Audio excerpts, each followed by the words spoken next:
ายดีพี่น้องไถหุดหน้าแล้วเรียบร้อยพี่น้องเนาะทงนาแล้วเลยทงนาสลอยฮักกะเขามาฮอดบ้านสบายดีเด้อพี่น้องสบายดีเบิดทุกผู้ทุกคนเนาะเขามาแล้วก็เอาเฮ็ดให้เบาเล่เนาะมันพี่น้องมื้อนี้เอื้อยเพิ่นซื้อให้เบาเล่กับให้อีพ่อเนาะคนละทงกับเบาเล่นี่อันนี้ให้อีพ่ออันนี้เบาเล่นี่พี่น้องมีแต่ดอกงามๆเห็นบ่เฮ็ดปวก จุ่มๆทั้งนั้นเลยมีแต่ดอกตุ้มๆอันนี้มันหากลับบ้านเลยเก็บไว้เมื่อวานนี่เลยเขามาส่งให้เมื่อาน บ้าคาทุ่งยางเลยแต่แท้มันก็มีแต่ดอกตุ้มๆเลยหากลับมาบ้านนี่แล้วนี่อันนี้ของอีพ่อนี่บ้านลายคักส่วนหลายก็บ้านลายเนาะเบาเล่ยังจูมลายเด้กาทุ่งเลยแต่ว่ามันมีจูมอยู่ในหลุมเอามันเด้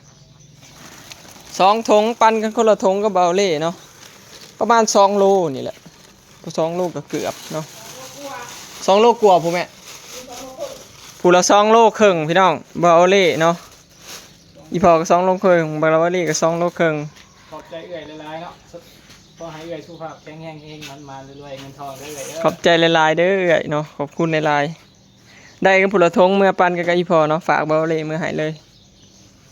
แล้วก็มากับบนที่อยู่เพื่อนพี่น้องนี่ใบเตยเอาหมกตาลมาให้เพิ่นมาแต่บ่เห็นบอยลองผ่างดูครับหมกตาลอยู่ในกกหน้าบ้านเฮานั่นแหละพี่น้องหน้าบ้านบอยนั่นแหละไล่ออกแดงมันอ่อนหมากใหญ่มันน่ะแก่เบิดอันนี้ใบเตยเลือกมาให้เอาแต่หมากอ่อนมาให้หมากแก่น่ะมันบ่เป็นตากินพี่น้องมาให้กระสอบหนึ่งเลยนี่3 4 กินเดี๋ยวสิพาให้สลอยเห็ดหวานเนาะค่ะมันแก่กะเห็ดหวานซื้อตั้งกลางทุ่งกันนะใครแต่ว่าเสี่ยวมาซอยพี่น้องมือนี้เนาะเบาเล่หน้าแข็งโพดพี่น้องหน้าเป็นอะไรเอ้ยหน้าแข็งโพดเป็นตาอยากมาอีกรอบยุกระทงนี่บ่บ้านได้กระทงใหม่มาเบาเล่มาไทยแล้วมันบ่คือหน้าเพิ่นพี่น้องแข็งบ่พอเนาะมันเป็นหน้าเหือหลายปีแล้วเฮาบ่ได้เฮ็ดแล้วมันแข็งบ่แล้วมันแข็งบ่พอมันมีอันตอหลายตอหลายหินหลายพี่น้องไทยยากมือโพงเบิดเบาเล่ว่าสิตัดถิ่มน่ะตัดถิ่มเด้อเพิ่นว่ากกไม้กกกุงนี่เพิ่นว่ามันกรีดพอแต่ลูกไปแต่ตอดหัวเพิ่นเป็นเจ้าที่แห้งเพิ่นจาเพิ่นว่าเพิ่นบอกว่าตัดถิ่มเด้อกกไม้ไทยนะไปไทยเอาค่าต่อค่าต้นกุ้งค่ากกกุ้งเนี่ยค่าต้นเต่าเนาะลูกปั้นที่ตอดปูเจ้าที่มันแห้งบอยน่ะนั่งก็เบาเล่ได้พี่น้องนั่งพักเมื่อยแตนก็อยู่ในเทิงหัวบักสูงหนึ่งแท้กับบอยและน่าสิถึกตอดแต่ว่าตอดเบาเล่จักแม่หนึ่งแม่ท่านแม่หนึ่งเล่นโป๊ะแล้วจ้าบอกให้ตัดใหม่ตัดตอกเจ้าทีแห้งหน้าตรงอีนางหัวจับอลีทัวบ่แตนตอดโพเล่บ่แก่แล้วมาเบิ่งพี่น้องมันบ่มีคนขึ้นเฮาสิไปขึ้นแต่เฮิงแหละแต่ว่าผมยังบ่ยังกินได้อยู่ครับเห็ดหวานเนาะของหวานนี่อาจจะกินยากเด้อมันแก่พี่น้องนี่แก่แห้งมากับบ่เห็นซ้ำพี่น้องสลอยไปหาเห็ดล่ะเนาะแม่เอาทงตัวของแม่ใส่อีกเดี๋ยวสิไปหลับสลอยก่อนพี่น้องบัดนี้เนาะเพิ่นมาบ่ฮอดเมื่อยเพิ่นว่าสิได้ไปหลับเมียละบัดนี้เนาะจักได้เฮ็ดหรือบ่ได้ล่ะแม่เอาทงของแม่ใส่ก็สิเป็นหุบประมาณเบาเล่สิเมื่ออะไรพี่น้องเนาะวันนี้เดี๋ยวไปหลับสลอยก่อนเด้มาพอดีกินกับมีพี่น้องบ่ได้แก่เบิดดอกเด้พอดีเนาะซำนี้พอดีหมากนี้พอดีแซ่บเลยหมักตาลเนาะพี่น้องตาลน้องตะเดินเข้ามาพอดีตาลตอบนึง3 4 กินเห็ดหวานคือสิคักเนาะพอดีกินไงแกนั้นมือได้ดำหน้าพะเฒ่าทิศนาคือจะดำก้นโมอยู่ปีนี้เขาก็ใส่ปุ๋ย เพราะว่ามันจะมันอ้อยคุยกับยังบ่ฮอดแล้วมันฮอดที่ปลายก่อน แซ่บพี่น้องบ่ได้กินหมกตาลเถิง คงเฮา พอจะเลิ่นน่ะอีกทิศหน้าพี่น้องแป๊บเดียวเนาะได้ดำนานะ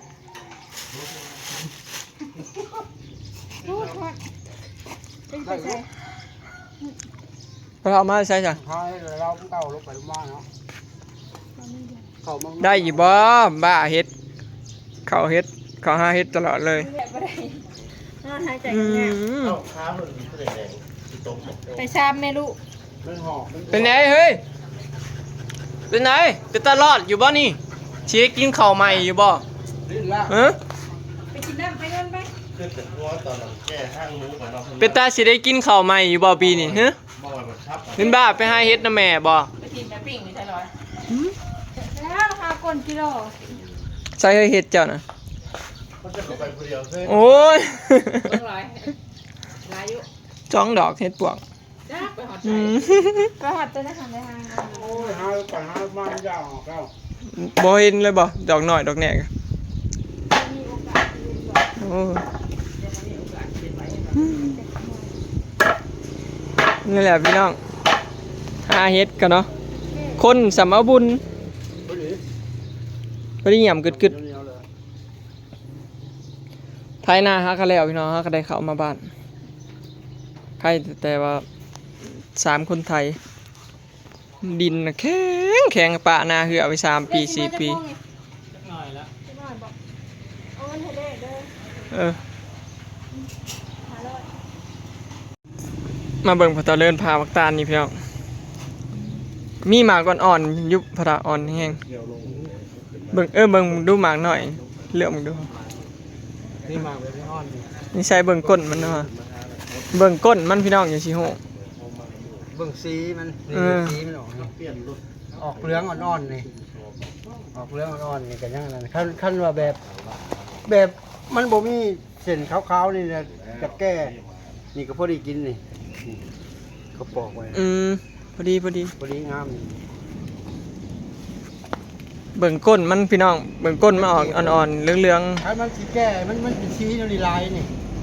มันออกบ้านนี่มันสิอ่อน ๆ แท่งเดียวกันก็จะคิดกัน แซงเดียวกันกับมันจะพิษกันในยามฝนคันยามฝนคำฝนตกห้ำนี่มันแก่ไวพี่น้องมักตาลฝนตกใส่แล้วมันแก่รถไหม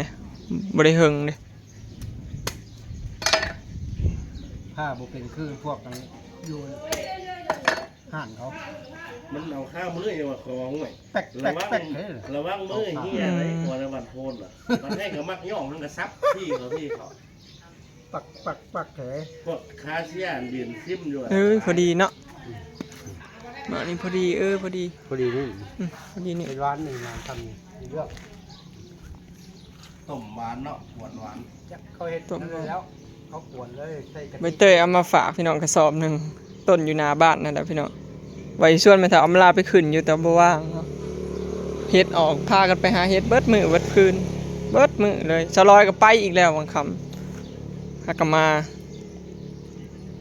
หักเบื้องต้นของเขานี่อีกแค่3 วัน 4 วันนะ นี่เฮือนนี่มันเท่านี้ อืม อีก3 วัน 4 วันบ่เท่าเดิน นี่ เนาะ ยังอ่อนนะมันสิอ่อนคือเก่า อีก 2-3 วันพี่น้อง แนมเบิ่งหูจัก มันฝัง เคยกิน คันฝนตกมาใส่นี่บ่ได้ฮอดได้2-3 วันนี่แก่ไว้เท่าใดคันฝนตก คือเผิง มักตาล ไข่ไข่หัวเท่าจะเชื่อมนั่นแหละพอแนบดึงออกมันป๊อดของลายมันหุ้ย กินหลายก็บ่ได้เด้อพี่น้องผีปอบปักตาลเข้าเฮาว่า ไป ขึ้นคือทางไปห้า เฮ้ยแก้ว อืม อยากนั่นนึง เฮ้ยกินข้าวลูก อย่าบ่ลูกก่อนเผาแม่นอนใส่คาแล้วมันนอนใส่คาแล้วมันบืนลูก มากินข้าวมาลูกมา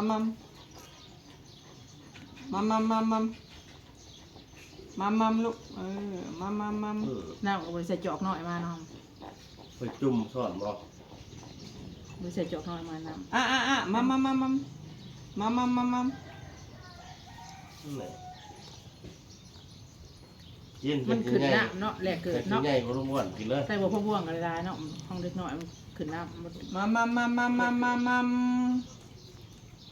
มา เมียน กินมันมีเงินทองลูกกูโจกลงไปได้หาห ไว้ยังไงบ่พ่อยังฆ่าบ่วงกับทั้งมือลูก กิน อ่ะปะอ่ะมาเร็วอ่ะโจกเลยนะ มือมันจกกันได้เฮ้ย มือยาวเนาะแขนยาวเนาะโอ้ย มันคือว่า ไปจกคุ้มเขียนได้ไงยาวกว่านี้ กินอีกบ่ อีก